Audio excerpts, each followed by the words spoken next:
Hi friends, இன்றைக்கி நம்ம சேனலில் சிக்கன் பக்கோடா எப்படி பண்ணலாம் அப்படிங்கிறது தான் காட்ட போகிறேன். வாங்க இதுக்கு என்னென்ன தேவையான பொருள் பார்க்கலாம். இதை நான் இன்றைக்கி சூப்பு கூட சர்வ் பண்ண போகிறேன். சூப்போட ரெசிபியும் நான் டிஸ்கிரிப்ஷனில் கொடுக்குறேன், அதையும் நீங்கள் செக் பண்ணி பார்த்துக்கோங்க. இதுக்கு சிக்கன் போன்ஸ் கொஞ்சம் கொஞ்சம் இருக்கிற மாதிரியே நீங்கள் எடுத்துக்கோங்க, அப்போ தான் நல்லா இருக்கும். இது சிக்கன் பக்கோடாக்குங்கும்போது போன்ஸும் கொஞ்சம் சேர்த்து போன்லெஸ்ஸாகவும் இருந்தாலும் நல்லது தான். இதை சின்ன சின்னதாக கட் பண்ணி எடுத்துக்கலாம். இது கூட உப்பும் இஞ்சி பூண்டு பேஸ்ட்டும் சேர்த்துக்கிறேன். அப்புறம் இது கூட மாவு பொருள்லாம் சேர்க்க போகிறேன். என்னென்ன சேர்க்குறேன் அப்படின்னு பார்க்கலாம் வாங்க. இதுக்கு கடலை மாவு ஒரு டேபிள் ஸ்பூன் அளவுக்கும், கார்ன்ஃப்ளவர் மாவு ஒரு 3/4 டேபிள் ஸ்பூன் அளவுக்கு, கடலை மாவை விட கொஞ்சம் கம்மியாக இருக்கிற மாதிரி பார்த்துக்கோங்க. அப்புறம் அரிசி மாவும் அதே மாதிரி 3/4 டேபிள் ஸ்பூனு. இது கூட மிளகாய் தூள் ஒரு 1/2 டேபிள் ஸ்பூன் அளவுக்கு சேர்த்துக்கிறேன். கரம் மசாலா ஒரு 1 டீஸ்பூன் அளவுக்கு, food colour red colour add பண்ணுறேன் கொஞ்சமாக. உங்களுக்கு வேணான்னா நீங்கள் இதை ஸ்கிப் பண்ணிக்கலாம். சிக்கன் பக்கோடா அப்படிங்கும்போது கொஞ்சம் பார்க்க கலர்ஃபுல்லாக இருக்கணும், ஸோ நான் கொஞ்சம் கலர் ஆட் பண்ணுறேன். அப்புறம் பெப்பர் ஒரு 1 டீஸ்பூன் அளவுக்கும், சிக்கன் 65 மசாலா இருக்குல்ல, அது ஒரு 2 டீஸ்பூன் அளவுக்கு சேர்த்துக்கிறேன்.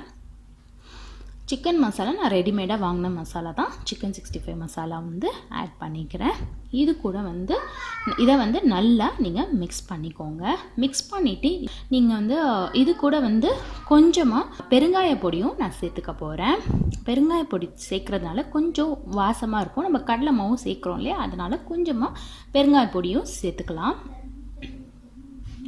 இதை மாதிரி சேர்த்துட்டு நம்ம கிளாஸ் ஜார்லையும் போட்டு கூட நம்ம நிறைய மாவு இந்த மாதிரி நம்ம மிக்ஸ் பண்ணிவிட்டு ரெடிமேடாக வச்சுக்கிட்டா கூடவே நம்ம வீட்டில் தேவைப்படும் போது நம்ம சிக்கன் பக்கோடாவோ இல்லை சிக்கன் ஃப்ரை பண்ணும்போது கூட நம்ம இதை போட்டு மிக்ஸ் பண்ணிவிட்டு ஜஸ்ட்டு சிக்கனில் நீங்கள் போட்டு மிக்ஸ் பண்ணி ஃப்ரை பண்ணால் ரொம்ப சூப்பராக இருக்கும், உங்களுக்கு ஈஸியாகவும் இருக்கும். நான் இன்றைக்கி தேவையான அளவு மட்டும் தான் இதை மிக்ஸ் பண்ணிக்கிறேன். நான் 1/4 கிலோ சிக்கன் அளவுக்கு எடுத்திருக்கேன் இன்றைக்கி. அது கூட இப்போ இந்த மாவையும் சேர்த்துக்க போகிறேன். உப்பு இஞ்சி பூண்டு சேர்த்தோம் இல்லையா, இது கூட மாவையும் சேர்த்து விட்டுக்க போகிறேன். மாவு பார்த்திங்கன்னா நான் சொன்ன நான் போட்ட இப்போ மெஷர்மெண்ட் எல்லா மாவுமே சேர்த்துட்டேன். ஃபஸ்ட்டு நான் கொஞ்சமாக போட்டு பார்த்தேன், அதுக்கப்புறமா அது மாவு நல்லாவே அது கோட்டானால் தான் உங்களுக்கு பக்கோடா மாதிரி வரும். ஸோ இதுக்கு லைட்டாக போடாமல் கொஞ்சம் நிறையவே மாவு நமக்கு தேவைப்படும். ஸோ நான் இன்றைக்கி காட்டின அந்த மாவு ஃபுல்லாகவே நான் இந்த சிக்கனுக்கு ஆட் பண்ணிட்டேன். அப்புறம் இதை பெரட்டிட்டு கொஞ்சம் கொஞ்சமாக நீங்கள் தண்ணி ஆட் பண்ணணும். ரொம்ப அதிகமாக ஒரே டைமில் ஆட் பண்ணிடாதீங்க. ரொம்ப தண்ணியாக ஆட் பண்ணிட்டீங்கன்னா பக்கோடா பர்ஃபெக்டாக வராது. ஸோ நம்ம கொஞ்சம் கொஞ்சமாக ஆட் பண்ணிவிட்டு இந்த மாதிரி இருக்கணும். அப்போ தான் உங்களோட பக்கோடா நல்லா கிறிஸ்பியாக இருக்கும். இந்த மாதிரி போட்டு எடுத்துக்கிட்டேன். இது கூட கொத்தமல்லி இலையை நல்லா சின்ன சின்னதாக நறுக்கி சேர்த்துக்கலாம். அது கூட கொஞ்சம் கருவேப்பிலையும் சேர்த்துக்க போகிறேன். கருவேப்பிலை கொத்தமல்லி இலையெல்லாம் நம்ம சேர்க்கறதுனால நல்ல ஒரு வாசனையாக இருக்கும். இதையும் நல்லா நம்ம மிக்ஸ் பண்ணிவிட்டு இப்போ ஆயிலில் பொரிச்சு எடுக்க வேண்டியது தான். ஆயில் மீடியமான ஹீட்டில் வச்சுக்கோங்க.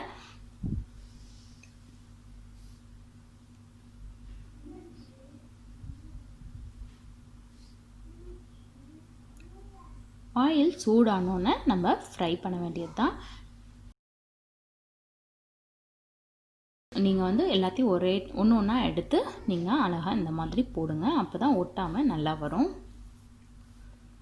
இதில் நம்ம அரிசி மாவு இதெல்லாம் கார்ன்ஃப்ளவர் மாவுலாம் சேர்க்கறதுனால நல்லா மொறுமொறுப்பாக ரொம்ப ஒரு டேஸ்ட்டாக கிடைக்கும்.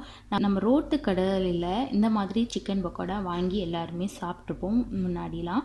இப்போ இந்த பிரச்சனைனால கொஞ்ச நாளாக யாருமே எதுவும் சாப்பிட்றதில்ல.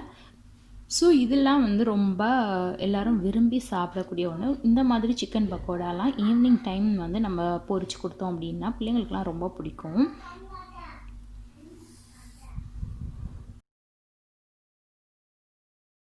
அவ்வளோதான், நம்ம ஃப்ரை பண்ணியாச்சு. இதே மாதிரி அடுத்த பேட்சையும் போட்டு நல்லா ஃப்ரை பண்ணி எடுத்துக்கலாம்.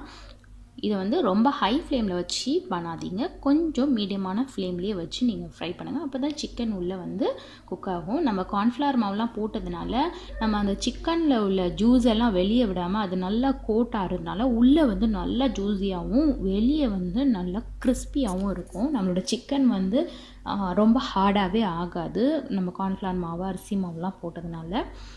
அவ்வளோதான், நம்மளோட சிக்கன் பக்கோடா வந்து ரெடி ஆகிடுச்சு. இதுக்கு மேலே ஆனியனை வந்து இந்த மாதிரி ரிங்ஸ் மாதிரி கட் பண்ணியிருக்கேன். இதை வந்து போட்டு அதுக்கு மேலே லெமன்னு அப்புறம் மல்லி இலை மேலே தூவி விட்டு சர்வ் பண்ண வேண்டியது தான். ரொம்ப சூப்பராக இருக்கும். லெமன் புழிஞ்சு விட்டுட்டு நீங்கள் அந்த வெங்காயத்தோடு சாப்பிடும்போது ரொம்ப டேஸ்ட்டாக இருக்கும் சிக்கன் பக்கோடா. ட்ரை பண்ணி பாருங்கள், கண்டிப்பாக உங்கள் எல்லாருக்குமே பிடிக்கும். பிடிச்சிருந்தால் லைக் பண்ணி ஷேர் பண்ணி கமெண்ட் பண்ணுங்கள் எப்படி இருந்துச்சுன்னு. சூப்போட ரெசிபி வந்து நான் டிஸ்கிரிப்ஷனில் கொடுத்துருக்கேன், கண்டிப்பாக அதையும் போய் பாருங்கள். மட்டன் சாப்ஸ் வச்சு நான் சூப் பண்ணியிருக்கேன், ரொம்ப ஹெல்த்தி, குழந்தைங்களுக்கும் ரொம்ப நல்லது.